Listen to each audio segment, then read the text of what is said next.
Welcome back to another episode of Rock Boys Football. 5 breakout players for this LSU Tigers program heading into the 2024 season with spring practice kind of rolling around. These are some of the names that I'm keeping my eyes on during that spring practice window, listening about what is the development looking like for some of these players. And I think what excites you the most about this LSU program going into 2024 is the young talent that you have and hoping that they take that next step in that 2024 year. Super excited to get into this one. Before we do, just want to say thank you to you guys and a massive shout out to the LSU fans. This has been a program, whether we're talking on the high school recruiting trail, the transfer portal, the new coaching staff, you guys continue to show a ton of support to the boys. Cannot thank you guys enough. In fact, you guys have been showing so much support. Went out, got myself some LSU gear again. Appreciate you guys. If y'all do enjoy the content, consider subscribing to the channel. And more importantly, would love to hear your breakout players in the comment section. The best part about doing this is learning from you guys, talking ball. If I'm sleeping on a player, let me know. They'll get added to the notebook. And without further ado, let's get into this one. And for the longtime LSU listeners, that y'all know my number one breakout player, and that is running back Caleb Jackson. Caleb Jackson, in the small sample size that you saw as a true freshman, was absolutely incredible, right? Averaged over 5 yards per carry on only 31 carries, made 11 forced missed tackles in comparison to Logan Diggs. Logan Diggs had over 120 carries on the year, only forced 19 missed tackles. And Caleb Jackson is a guy that checks all the boxes that you want in a running back, averaged over 3.6 yards after contact as a freshman in the SEC. You're talking about someone who is 6 foot, 225 pounds, absorbs contact extremely well, has that thick lower half, but also a guy that runs a 10-9 in the 100-meter, is a guy that can make people miss at the second level. And when you get that combination of that physical nature of a running back, a guy that can absorb contact, run between the tackles, but also have that ability to make people miss and hit the big play when you get in space, that's kind of when you know you're talking about a special running back. And I think Caleb Jackson, Logan Diggs was solid for LSU in 2023. I think Caleb Jackson can be extremely special for the LSU Tigers heading into that 2024 year. Caleb Jackson, probably the number one guy I'm most excited for in terms of breaking out in that 2024 year. Next player I want to go to is a player that I think kind of like underwhelmed in the 2023 year, had a lot of hype coming from the transfer portal, but I think a guy that really fits what LSU wants to do at a high level in this 2024 year, and that's former Alabama wide receiver Aaron Anderson. Now, the stats from the 2023 year, nothing to write home about. Keep in mind that LSU fans certainly know this. You were dealing with two top 20 NFL draft picks in that wide receiver room with guys like Brian Thomas and Malik Neighbors. There just wasn't that much opportunity for a guy like Aaron Anderson. Now, the reason I'm so excited for Aaron Anderson and what he can do in this LSU offense is what he can do after the catch. And one of the things that we kind of continue to hammer home and what makes this LSU offense so special is the space that it's able to create. And a guy like Aaron Anderson is a guy that you want to get the football to in space. And with this LSU offense being able to attack the deeper third like it has, with safeties having to respect what LSU can do pushing the ball down the field, that's going to open up some of those short intermediate route tree concepts where Aaron Anderson is going to be able to create separation. And then after the catch, you're talking about one of the more special players in the country, in my mind, in performing after the catch. A guy that if you can continue to get him looks with the football in his hands any way possible, a guy that I think fits what LSU wants to do at a high level. You go back to the high school Aaron Anderson. This was really considered one of the more electric players across the country, a guy that had 20-plus kick return for touchdowns coming out of high school, and a guy that Nick Saban said, hey, if you were to stay with Alabama in that 2023 year, you'd be playing a lot of football for that Alabama team. I think he just kind of got squeezed out of the rotation due to how good that LSU wide receiver room was in 2023.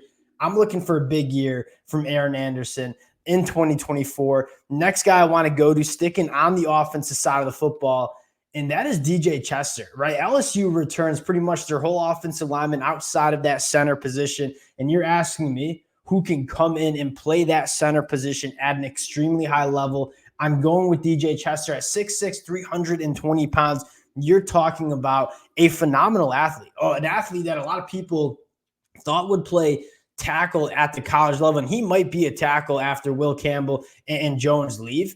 But right now, he's a guy that can play that center position, is an extremely good athlete for his size, has a ton of power in his hands, and what you're looking for at that center position. My question does not have to do with pass pro with DJ Chester, right? This is a guy that has the length to be a tackle, has the athleticism to be a tackle. He's going to be a good pass protector on the inside. I think what separates DJ Chester is how athletic he is at getting to the second level, picking up linebackers and safeties. Again, this LSU offense wants to operate in space. You're going to have the ability for DJ Chester to get up clean the linebackers and safeties. And if he can start putting helmets on some of those guys at the second level, I mean, giving Caleb Jackson that much space, going to be a fun offense. DJ Chester, another thing that he has going for him is, yes, he is young to play that center spot, but he's going to be surrounded by a ton of experience, a ton of returning talent. I think that's going to make that process of him moving to that center position relatively easily.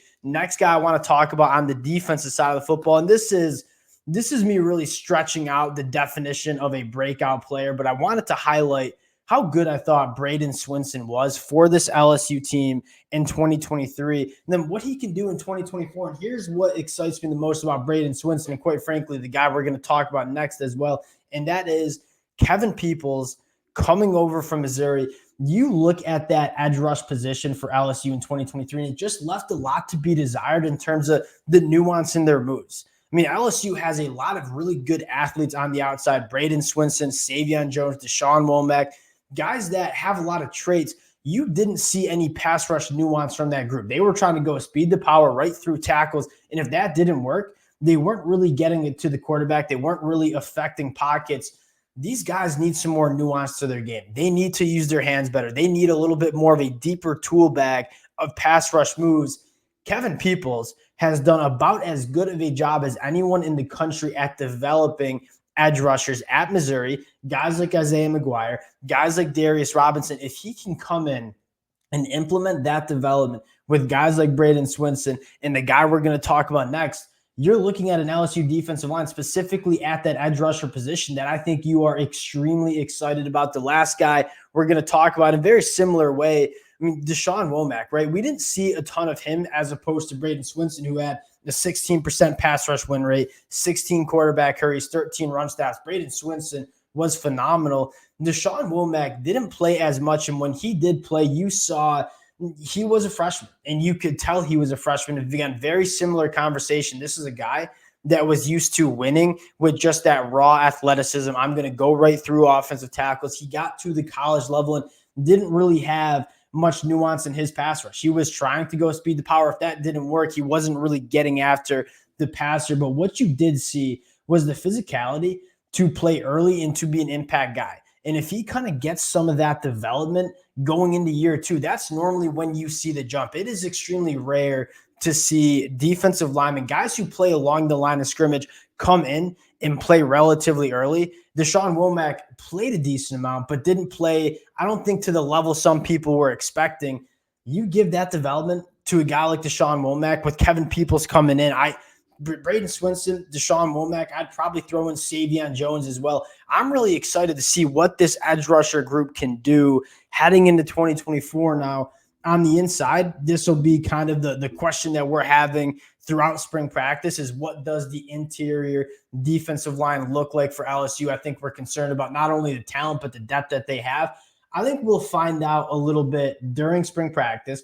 And if it's a problem, I do think you'll see Brian Kelly go to the transfer portal and address what they have inside. But in terms of the edge rushers, guys like Swinson, Womack, Savion Jones, I kind of like what they have. And I think you're going to see, and if you do see a step, I should say, this is an LSU defense that I think gets a lot better in that 2024 year. A couple of guys I wanted to shout out that I don't know if I qualify as breakout candidates, but I didn't want to do this episode and not kind of give some shout outs. Greg Penn. I think Greg Penn was phenomenal for LSU in that 2023 year. I think you might be looking at an all-SEC linebacker in 2024. A guy like Whit Weeks, another really good linebacker as a true freshman. Both of those guys significantly better on the film than Omar Speights. and another guy, Ashton Stamps, in the back end. Again, I think what's special about this LSU team is you had a lot of guys that were just kind of thrusted into the fire because they needed to be thrusted in. LSU dealt with a lot of injuries. You had a lot of guys that probably weren't ready to play at the SEC level, kind of get forced into action. And yes, you saw some problems in 2023, but forcing them into the action, I think, is going to help their development going into 2024. A lot of these guys who are going into their second year of college football, Ashton Stamps, Tavanio, those guys, I think, will develop a little bit faster because they've played a heck of a lot more than a lot of other freshmen across the country. This LSU team probably has a list of 20 guys that we could talk about in terms of breakout candidates, but I wanted to whittle it down to 5 guys, cheated a little through some other guys, and would love to hear from you guys. Again, the best part about doing this, learning from you guys, talking ball with you guys. Appreciate you guys rocking with it. If you all do enjoy the content, consider subscribing to the channel, a team that's going to be really fun to talk about during spring practice. Appreciate you guys, and we'll talk to y'all later.